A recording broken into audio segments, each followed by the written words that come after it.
suspended. Without objection. Mr. President, in just a few short weeks, President Trump has restored order to the southern border. If initial reports are accurate, approximately 8,450 illegal immigrants were apprehended trying to cross the border last month. Not long ago, Border Patrol would sometimes apprehend that many illegal immigrants in a single day. In a single day. With less chaos, Border Patrol can focus on the criminals, cartels, terrorists, and traffickers that are used to try to hide behind the surges. And that makes our country safer. But we have more work to do, Mr. President. Illegal drugs continue to plague too many communities and take too many Americans' lives. More Americans die of drug overdoses each year than Americans who died in the entirety of the Vietnam War. The New England Journal of Medicine estimated that 22 teenagers died of overdoses each week in 2022. That's an entire high school classroom lost every week to the scourge of drugs. And so many of these tragedies are from a lethal dose of fentanyl in a single pill. Fentanyl that can frequently be traced back to the southern border. Mr. President, this crisis is affecting every part of the country. We've seen it in South Dakota.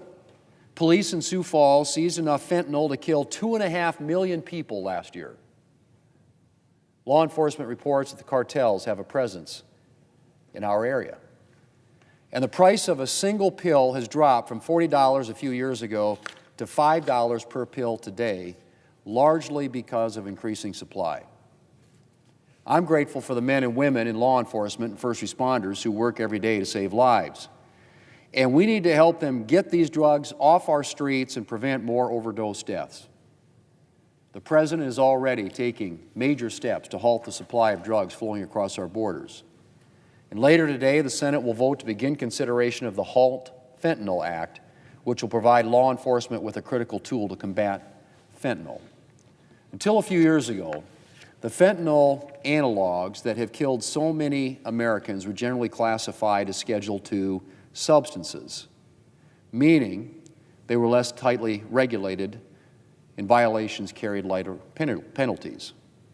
And if a particular analog was moved to Schedule I, cartels would slightly alter the chemical composition of their fentanyl, equivalents to avoid a crackdown, changes that made those drugs no less deadly.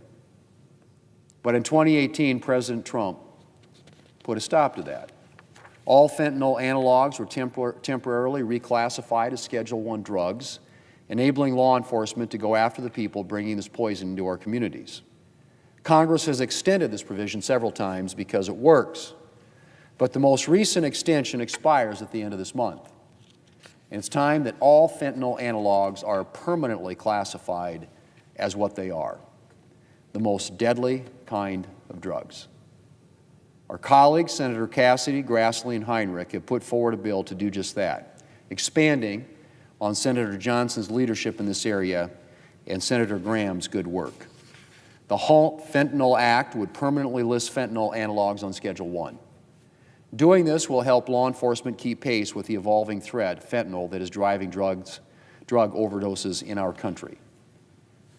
And it has backing from a number of state attorneys general and from law enforcement. Attorney General Bondi has endorsed the bill.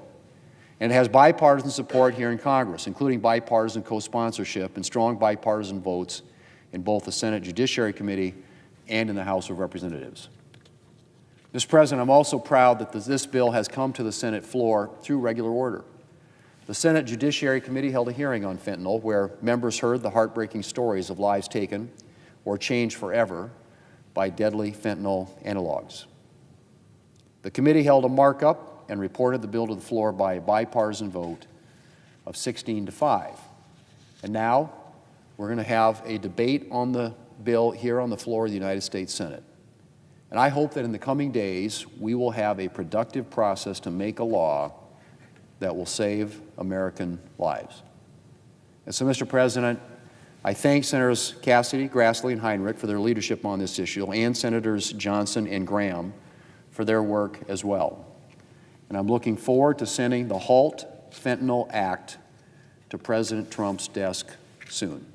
Mr. President, I yield the floor, and I suggest the absence of quorum. Clerk will call the roll. Ms. Alsobrook.